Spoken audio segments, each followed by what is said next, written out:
Vamos a continuar con la serie Conmigo estás.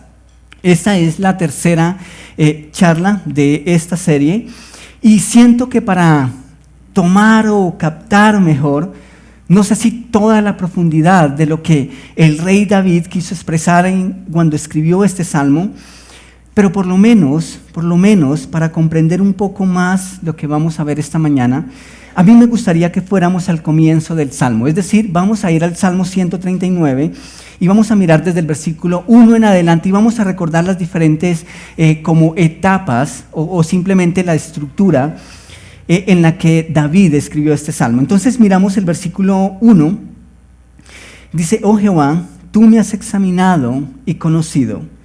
Tú has conocido mi sentarme y mi levantarme, has entendido desde lejos mis pensamientos.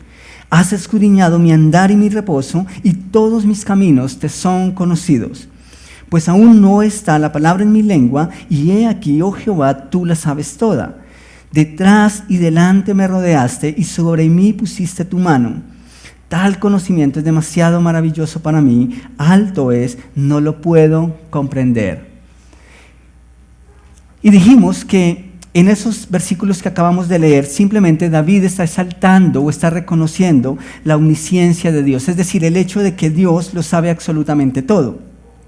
Continuamos en el versículo 7. ¿A dónde me iré de tu espíritu y a dónde huiré de tu presencia? Si subiera a los cielos, allí estás tú, y si en el Seol hiciere mi estrado, he aquí, allí tú estás. Si tomare las alas del alba y habitar en el extremo del mar, aún allí, me guiará tu mano. Dios no se limita simplemente a decirnos que Él sabrá que está allá. No importa el lugar a donde vayamos, su mano promete guiarnos y estar con nosotros. Aún allí me guiará tu mano y me asirá tu diestra. Si dijere ciertamente las tinieblas me encubrirán, aún la noche resplandecerá alrededor de mí. Aún las tinieblas no encubren de ti y la noche resplandece como el día. Lo mismo te son las tinieblas que la luz. Ese segmento hace alusión a la omnipresencia de Dios, al hecho de que Él puede estar en todo lugar. Y vamos a leer los siguientes versículos a partir del versículo 13. Dice: porque tú formaste mis entrañas, tú me hiciste en el vientre de mi madre. Te alabaré, porque formidables, maravillosas son tus obras. Estoy maravillado de ti y mi alma lo sabe muy bien. No fue encubierto de ti mi cuerpo, bien que en oculto fui formado y entretejido en lo más profundo de la tierra. Mi embrión vieron tus ojos, y en tu libro estaban escritas todas aquellas cosas que fueron luego formadas. ¿Sin qué? Sin faltar una de ellas. Entonces, ¿cómo expresa esta vez David la grandeza y el poder de Dios? ¿Cómo o de qué se vale, de qué recursos se vale David para expresar el hecho de que Dios es todopoderoso? Pues es consecuente con lo que ha hecho antes. Cuando David simplemente hizo alusión a la omnipresencia y a la omnisciencia de Dios, no tuvo que incluso mirar a su alrededor. Bastó con considerar su propia experiencia. Y dijimos que eso es importante porque entonces ya David no está dando una clase de teología, no está dándonos una lección teórica, sino que David lo está haciendo desde su propia experiencia. Y eso es genial. Esta vez, David usa el misterio y la maravilla de la vida misma para poner de manifiesto el poder de Dios. Así que si nosotros queremos ver el poder de Dios, pues bastaría con mirarnos al espejo. Y no solamente el poder de Dios, sino su creatividad, su ingenio, su maravilla. ¿Cuántos de ustedes se levantan en la mañana, se miran al espejo y no les gusta lo que ve? Debería gustarnos, en serio, debería maravillarnos. No importa el color, no importa los ojos, no importa el tamaño de la nariz, las orejas. Somos creación de Dios. Por 9 meses, Él tejió paso a paso cada una de nuestras partes y las puso en su lugar y nos dio forma. Así que no hay forma de que nosotros miremos al espejo y rechacemos esa creación. David pudo haber usado la naturaleza, el vasto océano, las montañas cumbres, quizá pudo haber tomado como ejemplo el firmamento, pero usa la vida para hacer alusión al poder que Dios tiene. Es su historia con Dios, es su experiencia con Dios. Este es el modelo que David toma, no solamente para escribir sus canciones, sino también para recordar al mundo que nuestro Dios es grande, que es todopoderoso, que está en todos lados y que todo lo sabe acerca de nosotros porque es nuestro diseñador. Una buena pregunta para cada uno de nosotros esta mañana sería: ¿a qué o a través de qué, mejor, puedes ver el poder de Dios en tu vida? ¿A través de qué ves el poder de Dios en tu vida? O mejor, ¿cómo es que te has enterado del poder de Dios? ¿Cómo es que te has enterado de todo lo que Dios puede hacer? Y creo que es una pregunta válida, porque a veces simplemente creemos que Dios es poderoso porque lo hemos escuchado en la iglesia, incluso porque lo hemos leído en las Escrituras. Y sí, eso está bien. Pero el poder de Dios es algo que nosotros realmente podemos experimentar día a día. Y no me estoy refiriendo necesariamente a eventos sobrenaturales. Me estoy refiriendo al día a día. Ojalá que tú has experimentado el poder de Dios a través de una experiencia personal. Espero que sea algo que has descubierto día a día y que aún sigues descubriendo. Ojalá que lo conoces y que todo lo que conoces de Dios es una realidad no solamente en tu mente, sino que también lo es en tu corazón. Y habiendo dicho esto, siento que podemos introducirnos en el tema que vamos a estar desarrollando esta mañana, y no es otra cosa que lo que ya he mencionado varias veces: el poder de Dios, el hecho de que Dios todo lo puede. Y el primer punto que quiero desarrollar, solamente van a ser 2 puntos, pero necesitamos ver la declaración bíblica. Y la declaración bíblica nos dice que cuando Dios tuvo esa conversación con Abraham, el término que se le da en hebreo es Jehová Shaddai. Y tal vez en algún momento nosotros hemos escuchado hablar de ese Dios que significa que es todopoderoso, que todo lo puede. En Génesis capítulo 17, versículo 1, Génesis capítulo 17, versículo 1. Dice: era Abraham de edad de 99 años cuando le apareció Jehová y le dijo: yo soy el Dios todopoderoso. Anda delante de mí y sé perfecto. Wow, anda delante de mí y sé perfecto. Imagina que tú conoces a Dios, imagina que conoces a alguien y la carta de presentación de ese alguien es: mucho gusto, lo que quieras que yo haga, simplemente dímelo. Está a mi alcance hacer todo porque nada es imposible para mí. ¿Tú cómo esperas que sea ese alguien? ¿Cómo esperas que sea ese alguien? Podríamos preguntarnos, ¿qué esperaría de ese alguien? Bueno, esperaríamos de ese alguien que nada le quede grande, ¿cierto? Y eso es bueno. Si es alguien que es todopoderoso, bueno, entonces pues eso es muy bueno, porque significa que si necesitamos algo, entonces podemos buscarlo. Pero imaginemos ahora cómo sería ese alguien. ¿Cómo esperaríamos que fuera? Y pregunto esto porque no hay peor cosa que un villano con poder. ¿Sí o no? Imagínate nada más un tirano con mucho poder, o siquiera con un poco de poder. No tenemos que imaginar mucho, ¿cierto?, para responder a esa pregunta. Nosotros sabemos lo que eso significa. Ahora mismo el mundo está en conflicto porque las personas sienten que tienen un poquito de poder y la forma en que canalizan ese poder no es lo que beneficia, por lo menos a la mayoría. De hecho, el poder no es para todos y nosotros sabemos eso. Hay personas que tienen algo de poder y luego no saben qué hacer con él. Ahora, imagina que conocemos a Dios, sabemos que Dios todo lo puede, pero Dios es un ser caprichoso, es un ser malvado. ¿El hecho de que Dios todo lo puede nos daría tranquilidad? ¿O más bien estaríamos preocupados?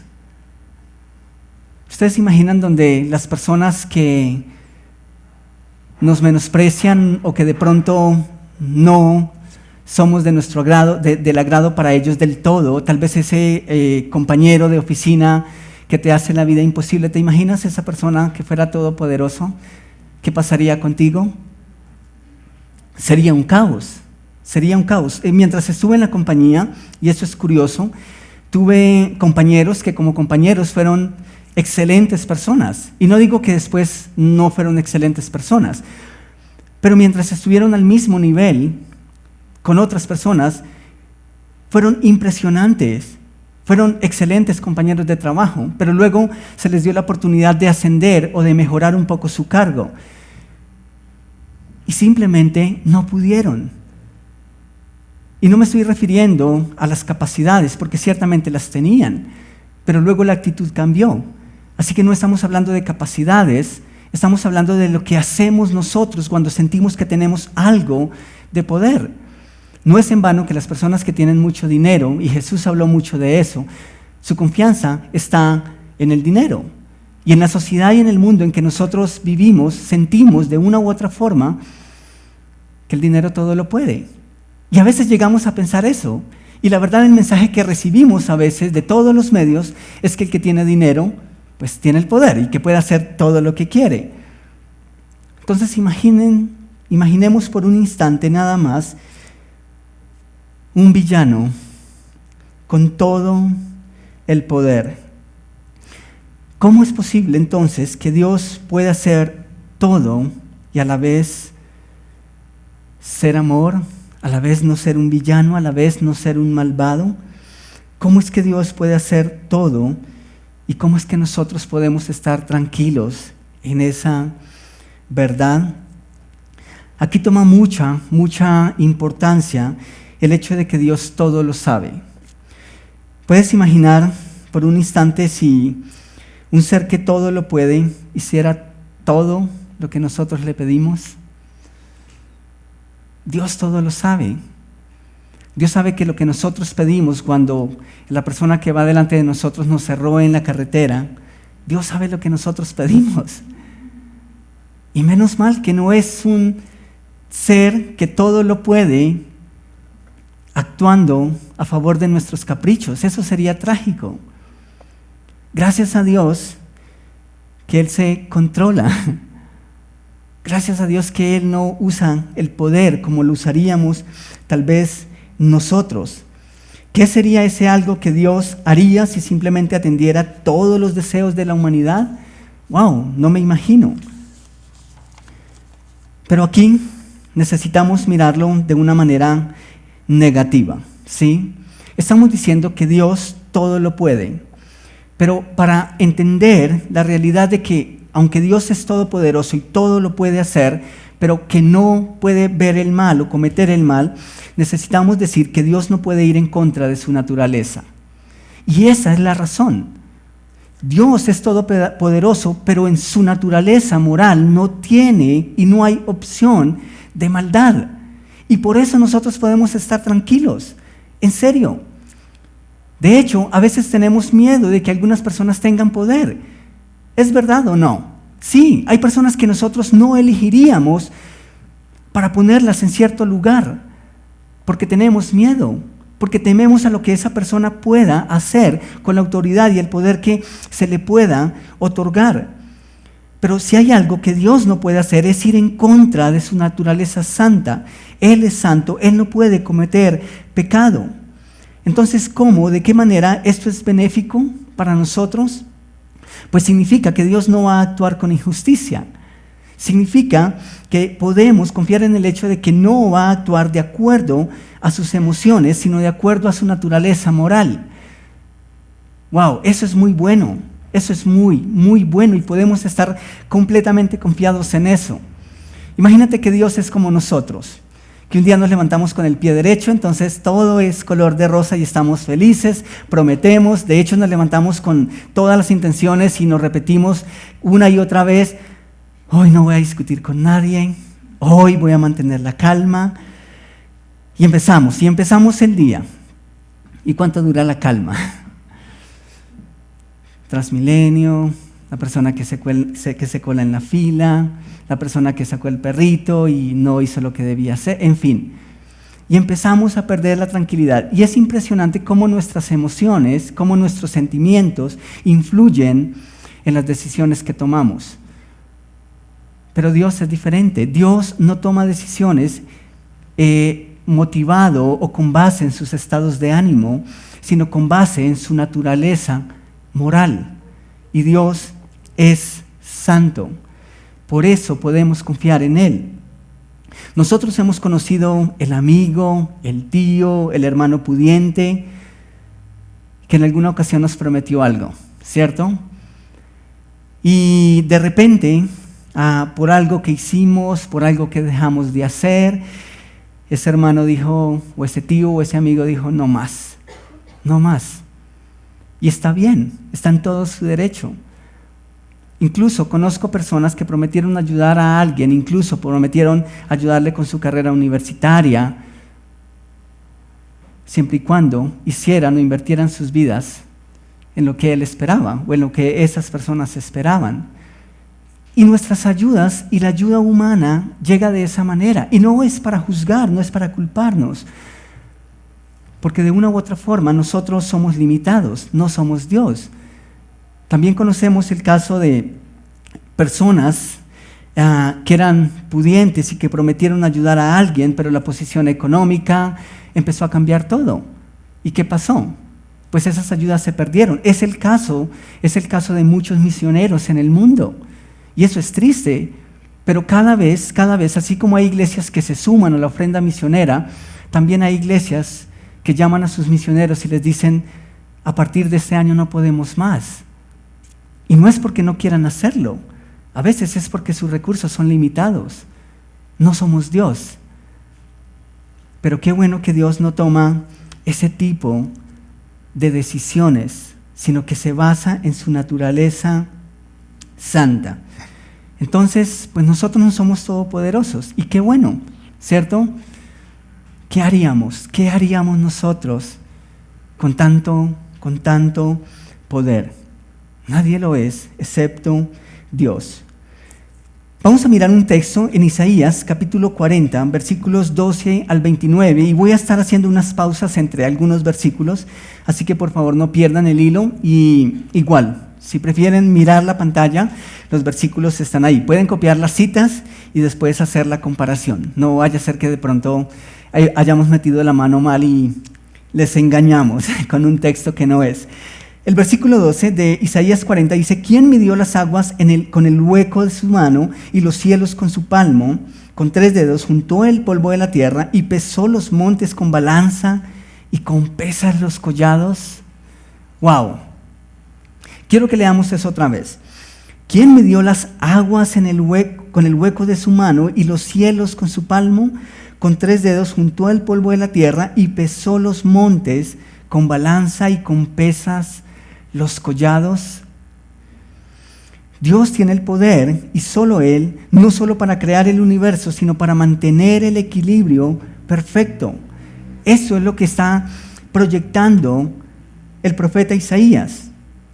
Dios tiene la capacidad de mantener el universo con la proporción exacta entre montañas, es decir, tierra y agua, montañas y mares, para que el planeta se desplace en el espacio y pueda preservar la vida. Eso es impresionante. Los geólogos le llaman o definen ese equilibrio como la isostasia o isostasis, lo que hace que el universo gravitacional mantenga su equilibrio perfecto. A veces son cosas demasiado profundas y son términos que ni siquiera uno a veces alcanza a comprender. Pero es el misterio y cómo Dios permite que esas cosas pasen. Cuando era apenas un niño, y no sé si ustedes vieron eso también, yo vi que papá tomaba la agua de panela, soy del Tolima, entonces allá tomamos surumba, y para enfriarla, él la ponía en una olla y el aro de la olla era largo y él simplemente empezaba a darle vueltas.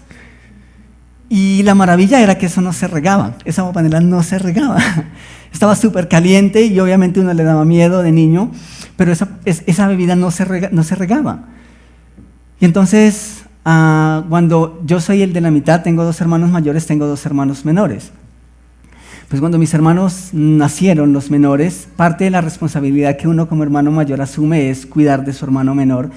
Y yo fui a hacer lo mismo. Y no, pues mi papá infría la agua de panela de esta manera. Y entonces puse el agua de panela y fui a hacerlo y pues no resultó tan fácil. Porque se necesita cierta velocidad, por lo menos, ¿sí? Tienes que mantener la velocidad, si no, simplemente el agua se va a derramar. Y lo que Isaías dice aquí, cuando dice que Dios pesó y puso un equilibrio, en pocas palabras, cuando la tierra hace la rotación, lo que hace ese equilibrio es que el agua permanezca en el océano. Y lo que Dios llamó tierra sigue siendo tierra. Eso es impresionante. Pero es lo que Isaías dijo que Dios hace. Y la ciencia lo ratifica. Eso es maravilloso. Dios, el mismo que puso el agua suficiente como para que la tierra no perdiera el equilibrio en su rotación respecto a la cantidad de tierra, es quien puso cada cabello en nuestra cabeza. Por eso Él dice que no hay un cabello que caiga sin que Él lo sepa o esté enterado. Y eso lo hace por su previo conocimiento. Cada lunar, ese que no nos gusta, esa peca, fue puesta ahí por Él. Eso es maravilloso. Cada órgano, cada parte de nuestro cuerpo. Pero también es el mismo Dios que cuida nuestros pasos. Es el mismo que, según el rey David, formó nuestras entrañas una a una, en secreto, con dedicación, día a día. Dios no solo proveyó, por ejemplo, el alimento. ¿A cuánto nos gusta la comida? Una de las cosas que más disfrutamos, uno de los placeres del mundo, comer. Creo que como colombianos tenemos una gastronomía, muy diversa. Y eso es maravilloso. Pero ¿no les parece a ustedes que Dios es bastante maravilloso? No solamente al regalarnos el alimento, pudo haberlo hecho y eso ya bastaría, con que simplemente supliéramos la necesidad y estuviésemos llenos, y que recibiera el cuerpo todos esos nutrientes y ya, pare de contar, eso sería suficiente. Pero Dios no se quedó ahí. Colocó miembros, colocó eso como le llamamos, células gustativas, creo, o papilas, ¿sí? Gustativas, que hace que el cuerpo o el estómago no simplemente se sienta lleno, sino que uno se deleite con cada bocado. Eso es impresionante. Pero es el Dios de los detalles. No se limitó. ¿Y saben qué me parece impresionante? Isaías está hablando de toda la creación. Y es impresionante que la Biblia dice que Dios hizo todo lo que hay. ¿Por qué? Por el poder de su palabra. Sí, Dios dijo, hágase, y bastó. Eso fue suficiente. Pero ¿saben cuál es la excepción? El ser humano. Nosotros. Dios no dijo, hágase el ser humano y fue hecho. Esa es la excepción. Y tiene sentido que David, en el Salmo 139, para exponer el poder de Dios, pone la formación de la vida de manifiesto. Cuando llegó el momento de crear al hombre, Dios con sus manos tomó parte de la materia que había y formó al ser humano. Fue diferente. Como dice una canción de Van Craft, se tomó el tiempo. Y eso es impresionante. Eso es maravilloso. Continuamos ahí en Isaías 40, versículo 13. ¿Quién enseñó al Espíritu de Jehová o le aconsejó enseñándole? ¿A quién pidió consejo para ser avisado? ¿Quién le enseñó el camino del juicio? ¿O le enseñó ciencia? ¿O le mostró la senda de la prudencia? Dios es omnisciente, es decir, Él todo lo sabe, no hay quien sepa más que Él. He aquí que las naciones le son como la gota de agua que cae del cubo y como menudo polvo en las balanzas le son estimadas. He aquí que hace desaparecer las islas como polvo. Ni el Líbano bastará para el fuego, ni todos sus animales para el sacrificio. Como nada son todas las naciones delante de Él, y en su comparación serán estimadas en menos que nada y que lo que no es. ¿A qué, pues, haréis semejante a Dios? ¿O qué imagen compondréis? El artífice prepara la imagen de talla, el platero le extiende el oro y le funde cadenas de plata. El pobre escoge para ofrecerle madera que no se apolille. Se busca un maestro sabio que le haga una imagen de talla que no se mueva. En pocas palabras, Dios está diciendo, es inútil siquiera atreverse a comparar a Dios con algo o con alguien. ¿Por qué? Porque su poder y su sabiduría son tan inmensos que tratar de representarlos en una imagen sería absurdo. De hecho, esa es una de las razones por las que Dios condena las imágenes.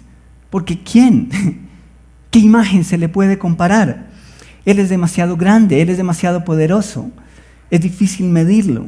Versículo 21, ¿no sabéis? ¿No habéis oído? Y ahora Dios empieza a usar como un poco de lenguaje sarcástico.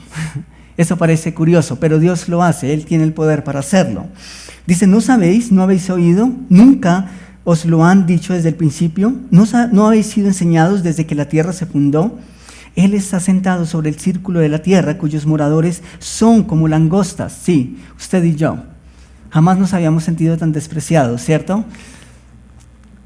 Pero simplemente Dios toma la vida humana en comparación a lo que Él es.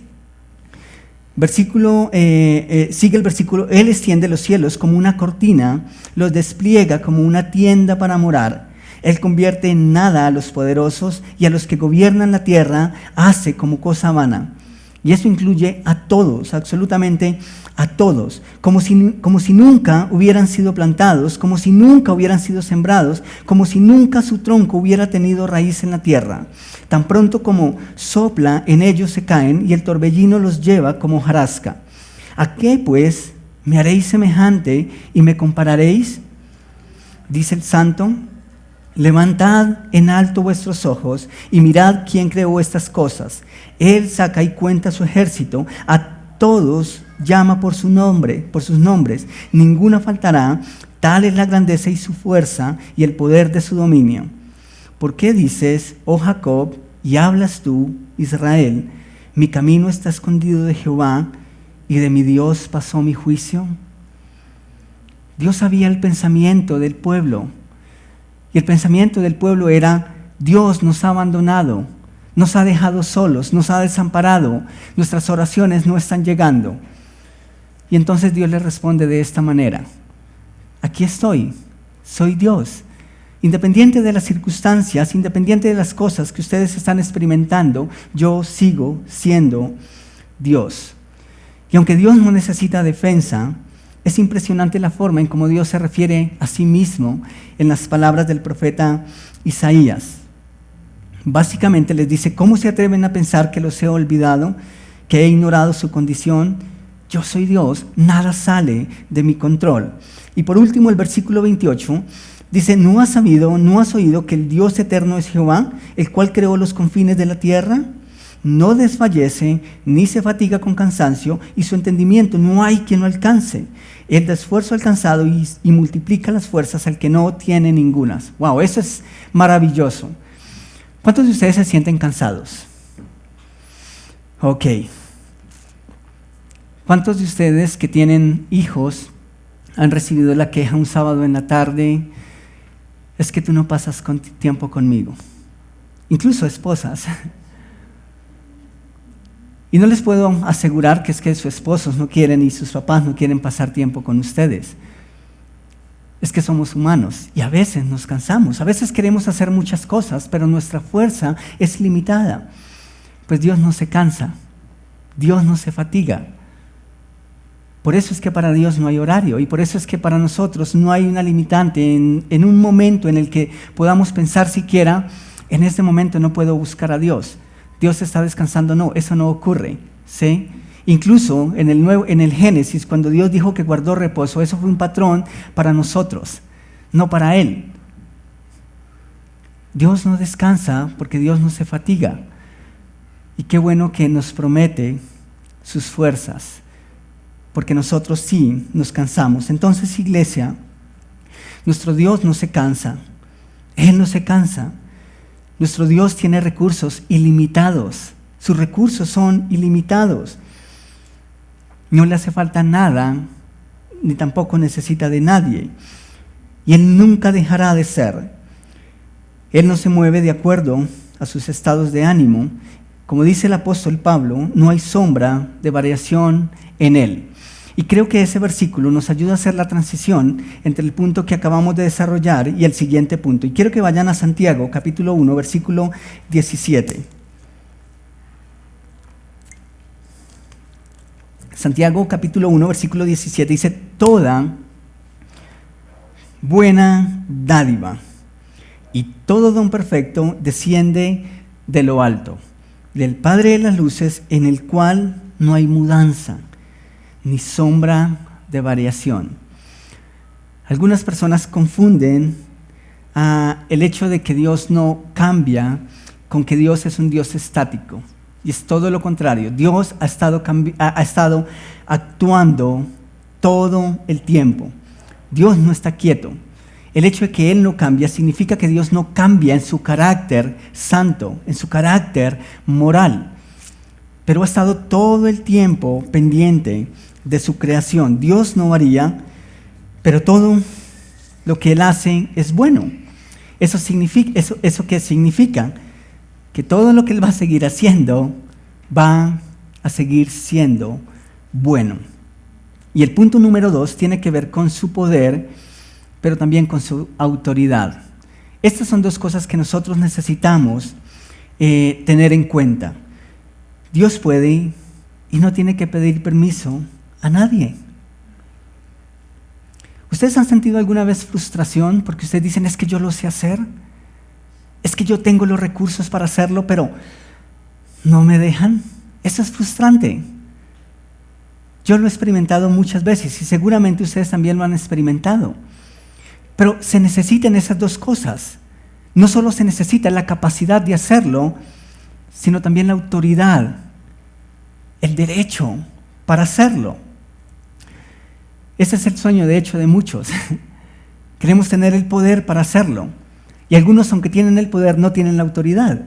Pero esas dos cosas están en Dios. Y no es que Dios no pide permiso porque es un ser autoritario. Bueno, Él puede hacer lo que quiera, es verdad. Sino porque obedece a su voluntad moral. Es decir, Dios no pide permiso a nadie porque no necesita la autorización de nadie. Salmo 135, versículos 5 y 6, dice: yo sé ciertamente que Jehová es grande y el Señor nuestro mayor que todos los dioses.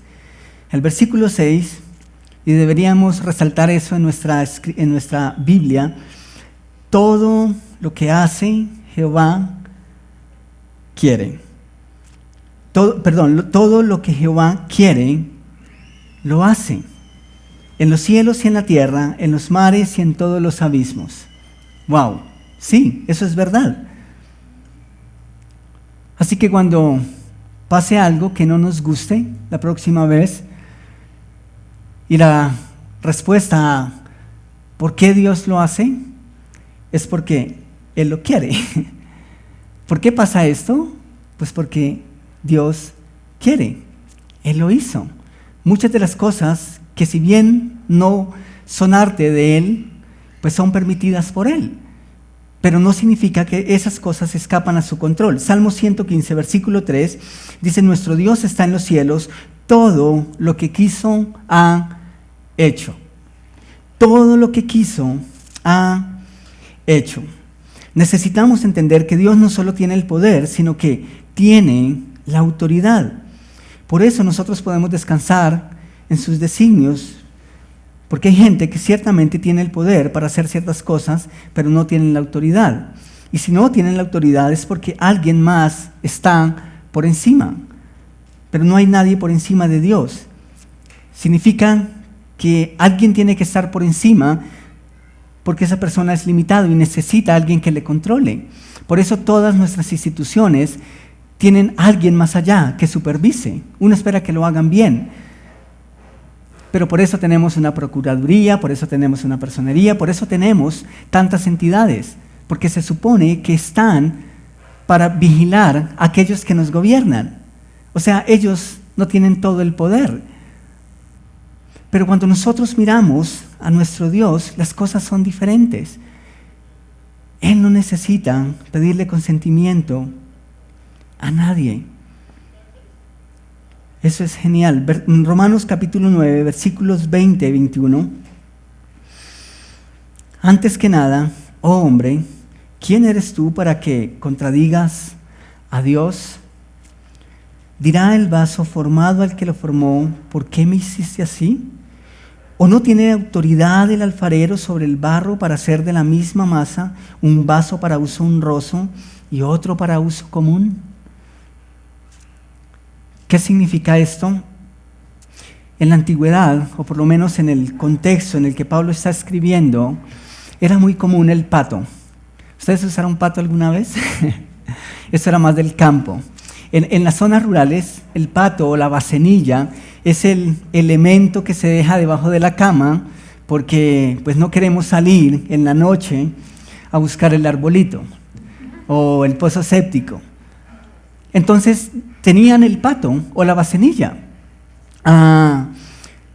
Y literalmente lo que el apóstol Pablo está diciendo, que si Dios te escogió y te hizo para contener el vino que toma el rey, o que si te hizo una bacenilla para contener otra cosa. En el contexto, eso es lo que el apóstol Pablo está diciendo, honra y deshonra. Y ciertamente nosotros miramos esos vasos y miramos a algunas personas y decimos, ¿por qué los dotaste de esa manera? ¿Por qué no me diste el cabello que le diste a él o a ella? ¿Por qué no tengo los talentos que tiene esa persona? Y Dios dice, ¿quién eres tú, oh hombre, para retar la autoridad de Dios? Dios no tiene solo el poder, sino que también tiene la autoridad. Qué bueno que no nos hizo bacenillas. Bueno, en un sentido figurado, habría que mirar a qué equivale eso.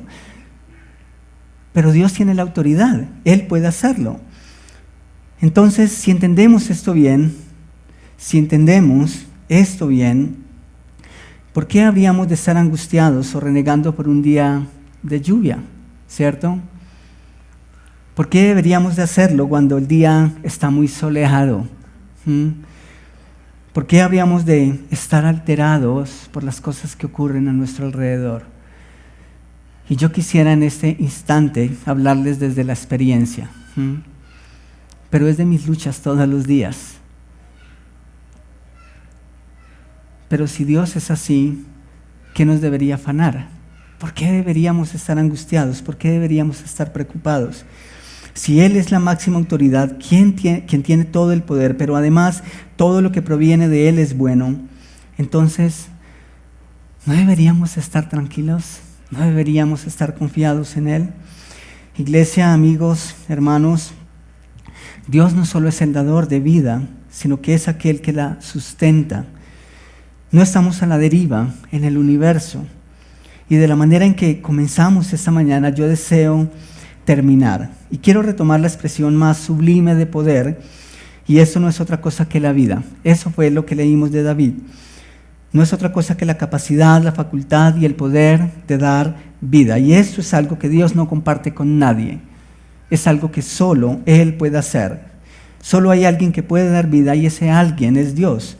Y solo hay alguien que puede preservar la vida en todas sus formas y ese alguien es Dios.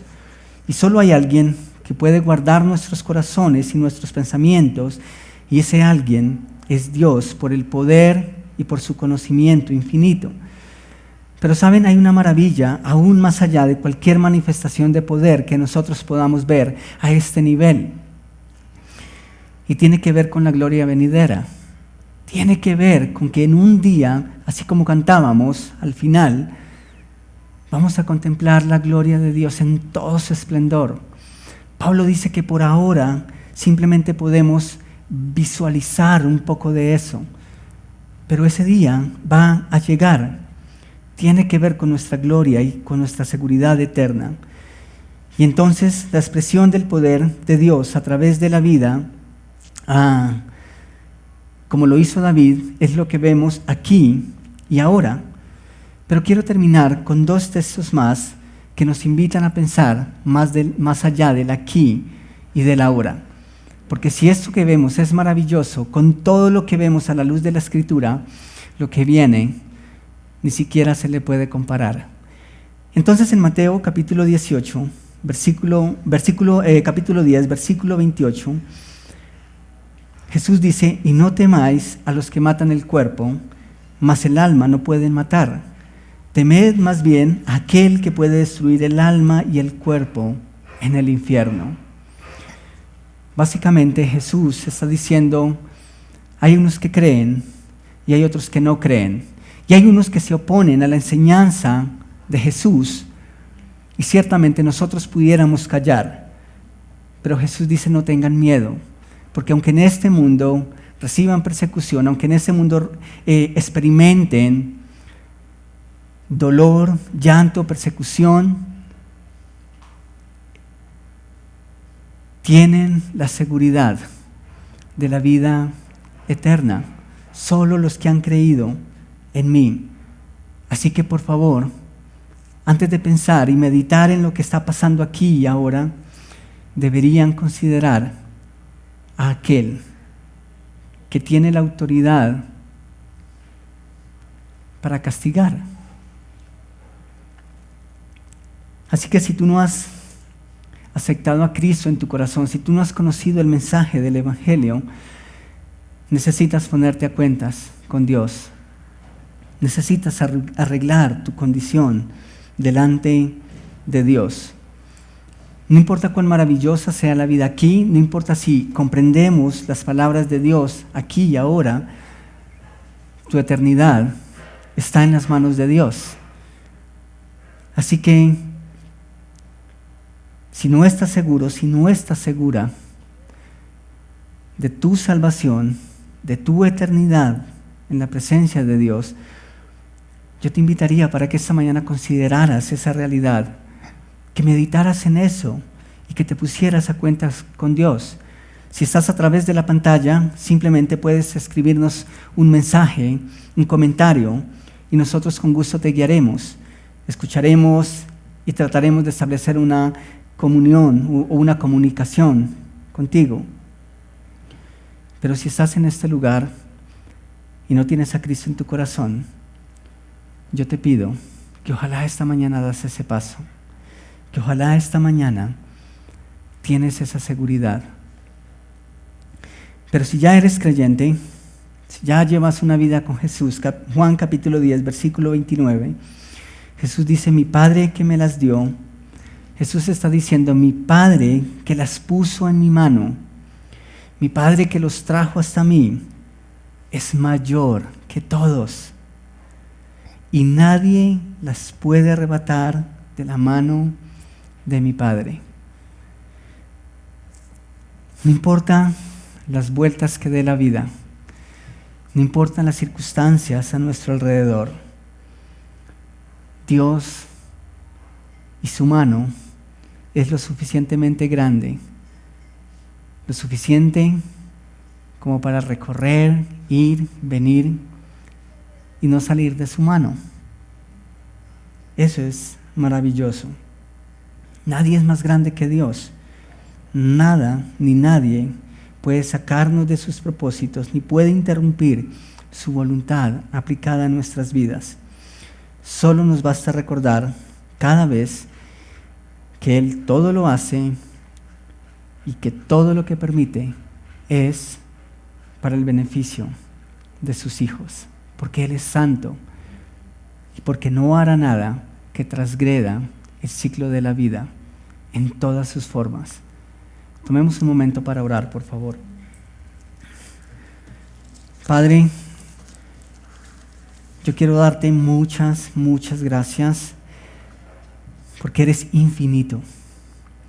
Cada vez te puedo conocer más y eso significa que cada vez puedo deleitarme en ti. Eso significa, Señor, que nunca vas a dejar de ser y que la maravilla nunca va a cesar cuando nos encontramos delante de ti. Y no es otra cosa que esa maravilla, que esa majestad, lo que nos ayuda en el día a día es tener nuestros ojos puestos en ti, lo que hace que todo lo demás palidezca, aún aquello que amamos y deleitamos en esta tierra. Es lo que Moisés necesitó, simplemente un destello de tu gloria, y de repente él tuvo las fuerzas para caminar. Es lo que Esteban contempló para luego aceptar cada piedra. Fue tu gloria. Y nosotros de una u otra forma podemos contemplar tu grandeza a través de tu palabra, a través de la naturaleza, a través de la vida misma. Pero podemos perder la mirada. Y yo te ruego, Señor, que como también a veces cantamos, que en tu presencia todo lo demás, aquello que no nos ayuda, se pueda disipar, que se pueda caer, porque tu presencia nos basta, porque estar delante de un Dios que es todopoderoso, que es infinito, que su conocimiento es infinito, pero que está con nosotros en todo momento, nos da la paz, la tranquilidad y el gozo que nuestras almas necesitan en cada momento. Te doy gracias por cada persona que se pudo conectar esta mañana, pero también, Señor, por cada uno de nosotros que podemos estar aquí, que tal vez podemos estrechar la mano, que tal vez podemos vernos. Eso es genial. Y yo te ruego, Señor, de todo corazón, que pronto podamos tener la libertad de decirle a la gente: pueden venir todos, no hay problema, no hay límites, simplemente podemos estar todos juntos en un mismo lugar. Gracias, porque pues nosotros somos la iglesia, y eso también significa que hoy la iglesia está no solamente aquí en este lugar, sino que está en muchos lugares, y eso también es magnífico, Señor. Muchas gracias. Oramos en tu precioso nombre. Amén.